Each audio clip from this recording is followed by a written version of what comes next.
কেমন আছো তোমরা? নিশ্চয়ই সবাই ভালো আছো আর আমিও ভালো আছি।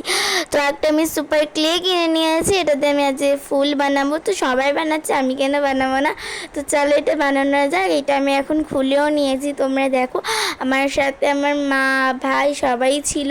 আর আমার বাবা মাঝে মাঝে একটু করে এসে দেখে যাচ্ছিলো কেমন হয়েছে। তো বাবা বলছিল খুবই ভালো হয়েছে, আর মা ভাই আমাকে অনেক হেল্প করেছে। আর একটাতে ছোট ছোট দেখলে কি মনে হবে, একটাতে অনেক কাটা হয়। আর একদম নরম মাটি তুলতুলে ছিল, পুরো এত নরম ছিল কি বলবো। তো দেখো আমি একটাতে কতগুলো বানিয়েছি, তোমরাই দেখো। তারপরে আমি এখনও অনেক বাকি, আমাদের বানাতে বানাতে পুরো সন্ধে হয়ে গিয়েছিলো। গিয়েছিলাম বিকালে, আর ফিরে এসে প্রায় সন্ধে, মানে সন্ধে হয়ে গেছিলো পুরো। আর দেখো আমাদের বানানো পুরো কমপ্লিট। আমার পুরো হাত ব্যথা হয়ে গিয়েছিলো। আর এটা হচ্ছে ফাইনাল লুক। আর লাগানো ভিডিও আসে পরের পার্টে। টাটা।